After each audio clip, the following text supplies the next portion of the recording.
You're listening to Lighthouse Conversations, brought to you by Lighthouse Haven, a spiritual home for your awakening soul. Lighthouse Conversations is a show where awakening souls gather to be inspired, connected, and enlightened. Spiritual spark plug and host Chelly Canales, that's me, will guide you through the twists and turns of your journey to a safe haven where you are finally free to live your best light. Each episode contains a conversation with a guest who has gone through a spiritual awakening, detailing their unique and life-changing experiences in an intimate and candid way. Although everyone's experience is as unique as they are, we all share one common thread. We're all seeking something. So, come join us on this journey and be prepared to leave with resources that will supercharge you into inspired action. Here's today's episode. Hello, awakening souls. I wanted to do a little something different this week. I, traditionally give you an interview with an amazing human who has gone through an awakening process, and we share that time and share those stories. Today I felt just compelled to talk to you directly because it seems like the world is having a spiritual awakening. I've felt the trembles and the rumbles for a while now. And it's been ready. The world has been ready for something like this, and people have been waking up to new realities, for the past several years, and it seems like it's been speeding up in velocity, and now it's incredible. It's immense, because when we're turned inward, when we're forced into these situations where we cannot connect with others, where we cannot escape ourselves by running to the store or just, getting to the gym or doing our routine, we are stuck with suddenly, what do we do now? And with this extra time on your hands, it's like, okay, so what can I help but do but turn inward? And this turning inward has spurred a lot of people to asking questions, the big questions. What am I doing? Why am I here? Why did I think this life made sense in many aspects? The way society is set up, the way the government issues things to the public, the way that certain populations are taken care of and certain populations don't seem to count. Where are our protections? Where is the value for human life? Why don't we see each other as ourselves? So the big questions are coming, and now I'm seeing like a whole population having the rug pulled out from under them. And it's this transition period that we're in right now. My blog used to be called Chell in the Hallway. The saying is, when one door closes, another door opens, but it's hell in the hallway. So me, being cheeky little me, is like, well, sure, my transition period is called Chell in the Hallway. And what happened was that I chose to put myself there. I had this call, this nagging, this voice inside me that would not stop. And the more I tried to push it aside and say, no, I'm okay, I'm in a routine, I'm comfortable, the louder it got. And quickly I became to realize that if I didn't make the choice to look inward, to shift my life, I was going to be forced into that. And I feel like the past year and a half since I quit my career, started this spiritual journey of teaching and writing and this podcast and everything, it feels like it's all been preparation for these very times. So I want to share with you a couple of things. First of all, it's a passage from a book called Rise, Sister, Rise. Rebecca Campbell is an incredible spiritual teacher. I relied on her work and her presence so heavily during my spiritual awakening. So I want to read you a bit of a passage from her book. I'd also like to read you a passage from my book, The Introduction to the ABCs of Awakening, a Dictionary for the Emerging Soul. When I wrote this last year, it all felt very current to me. It felt very urgent to me. And I don't know that a lot of people at the time who were outside of, specifically spiritual circles didn't really quite understand what I was writing about, or didn't quite find the relevance in it yet. But I can see that is shifting right now, and I also feel like this was written for these times. So I'd like to start with a passage from Rebecca Campbell's Rise, Sister, Rise. And this particular passage is called We Were Made for These Times. It begins with a quote by Clarissa Pinkola Estés, another incredible author. Do not lose heart. We were made for these times. This is a time of great awakening. The vows of silence have been lifted. We are remembering the sacredness of what it means to be a woman. We are birthing a new age. The seers and sages of ancient ages predicted this moment of time we are living in. The year 2012 officially marked the beginning, but it has been coming for some time. And you chose to incarnate right in the middle of it. You were made for these times. Some call it the end of patriarchy. Yogi Bhajan called it the Aquarian Age. The Mayans called it the New Dawn. I call it Age of Light. Regardless of what name you give it, all souls are needed to rise up. Right now, we are in a transition period between the ages, in the process of allowing the old cycle to fall away and the new to rise. As with any kind of change, making the transition isn't easy. The things that once served us are falling away. Anything inauthentic is unable to survive. Like driving in the fog and trusting the road will appear before us, we are being forced to release old identities and ways of being that no longer serve us, using our intuition as a compass. If you are reading this book, chances are you are already in the process of doing so and are here to lead the way. I believe there is a group of souls who have been incarnating at significant periods of history, preparing for this exact time, devoting their lives to bringing back the voice of the sacred feminine and anchoring her light all over the planet, reminding the world of the importance of living in harmony with Mother Earth, her seasons, and that healing is possible during periods of history when it is not safe to do so, when it was not safe to do so.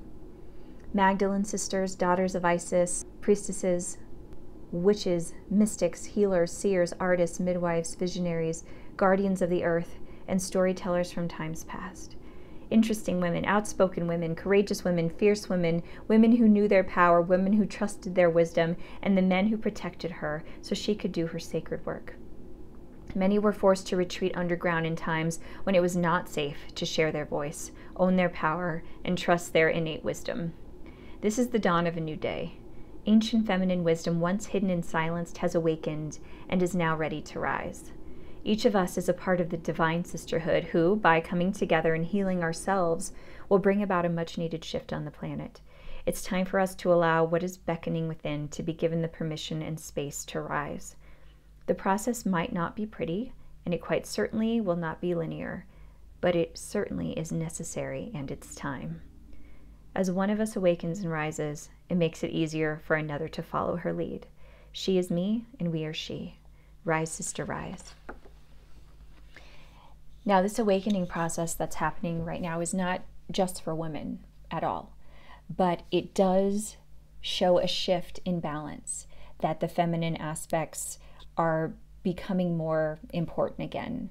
Certain qualities had been shoved to the side, seen as weak, seen as not important, and because of that, this shift and this imbalance has created so much strife, so much war, so much unnecessary conflict. So if we can get this back into balance, and both men and women, we all have aspects of both within us, the masculine and the feminine. It's just now time for the divine feminine qualities to come back into balance, and for that I'm most grateful. I want to read you now the introduction to my book, and it's about awakening. So here we go. A is for awakening, because you have to start somewhere. This guide is made just for you, my friend, a newly awakened soul. Awakening may be a term that is new to you, but the feeling certainly isn't. Trust me, I can relate. It wasn't that long ago that I too was in your shoes. I had an understanding that something was off from the time I was a kid. The way I operated in the world naturally, leading from love, service, and self-awareness, seemed to be in direct contradiction with the values that were praised in society. This didn't make sense to me.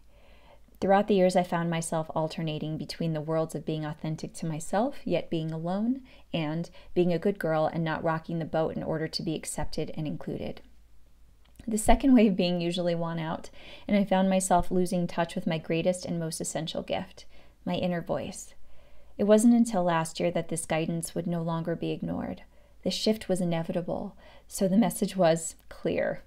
Jump, or I'll push you off. Jump off of what, you ask? Well, it's less off and more like in. Jump into the life that is authentically me and not the one I should have. To find the meeting point, the place where I can show up fully in the world, doing what I love most while serving the world in the best way I possibly can. I call this the circle of light, and it exists for you too. It doesn't necessarily have to be what you end up doing for a living, but I am a firm believer that since our time here is short, we shouldn't waste precious moments being miserable, jailed by an invisible cell created by old beliefs. Question those beliefs.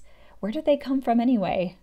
So many of the rules of society were created by people and institutions that, by design, profit from consumers feeling disconnected and unhappy with themselves. Additionally, much of our culture is stuck in an us versus them pattern, sustained by those who gain power through fear. Have you noticed? People are waking up in greater numbers than ever before, and the vibration of the world is shifting towards one of love, connection, and greater balance. The result is that these fear-based institutions that have held us captive for so long are crumbling as we speak.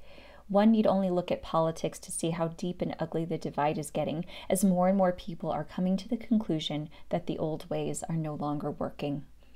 As anything that's facing extinction tends to do, those that benefit from the old systems are fighting tooth and nail to maintain their power. And yes, things may look way worse before they get better. The thing is that the shift is inevitable. You are a part of this, my friend. You are the light. Reading this book and answering the questions at the end of each chapter is a strong first step toward finding your greatest alignment. Look at you. You rock so hard. Before we start this journey, I'd like to drop a hashtag side note. I would be remiss if I didn't say that although this is my truth, I'm not claiming it to be the truth.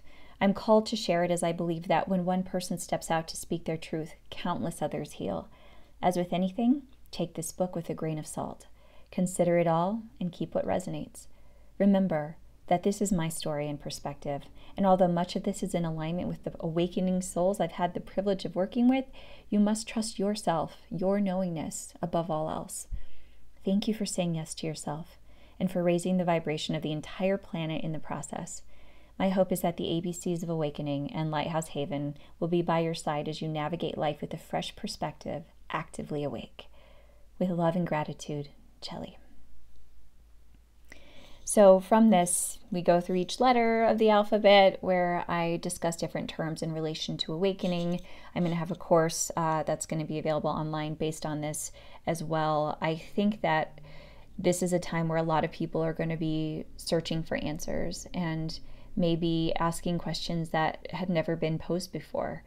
And it's great. It's great. Let's take the time to reevaluate. Let's take this time of upheaval and transition to find our own true soul's voice so that it can sing, so that we can live fully and beautifully and joyfully, and we can see how important we are to one another, to see how essential our brothers and sisters are in this lifetime, and how much it means to be able to look them in the eye and smile at them and hold them close.